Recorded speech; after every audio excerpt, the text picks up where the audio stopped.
If you could go back, who would you want to meet? Chapter 1. The Lovers. Oh gosh, is that the time? Sorry, I have to go. The man mumbled evasively as he stood up and reached for his bag. Eh? The woman said. She glared with uncertainty. She hadn't heard him say it was over, but he had called her, his girlfriend of 3 years, to come out for a serious conversation. And now he had suddenly announced he was going to work in America. He was to leave immediately, in a few hours. Even without hearing those words, she knew now that the serious conversation was about breaking up.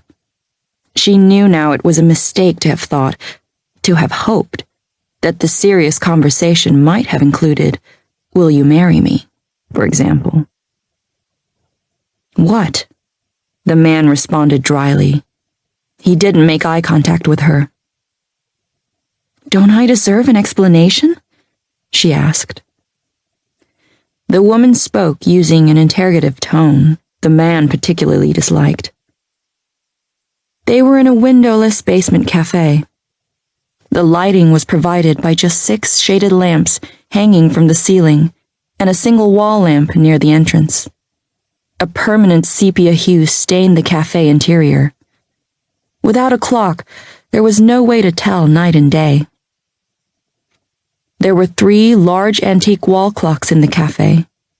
The arms of each, however, showed different times. Was this intentional, or were they just broken?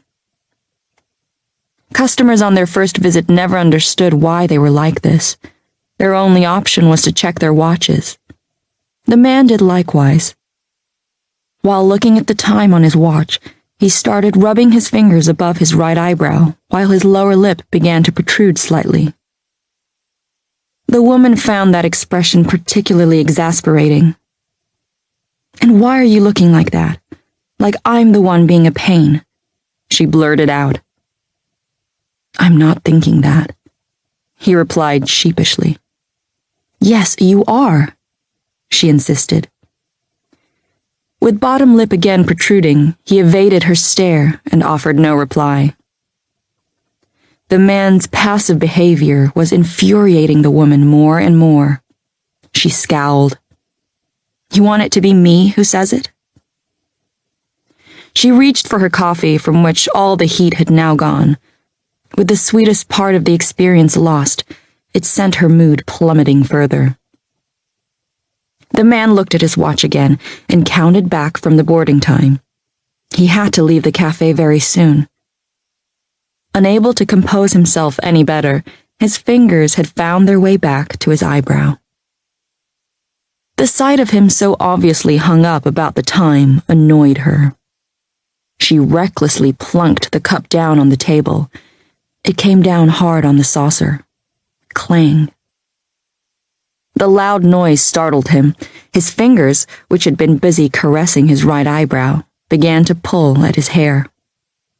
But then, after taking a short, deep breath, he sat back down and looked her in the face.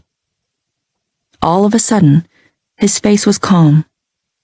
In fact, the man's face had so clearly changed that the woman was quite taken aback. She looked down and stared at her hands clenched on her lap. The man who had worried about time didn't wait for the woman to look up. Now look, he started. No longer muttering, he sounded collected and together. But as if she was actively trying to stop short his next words, the woman said, Why don't you just go?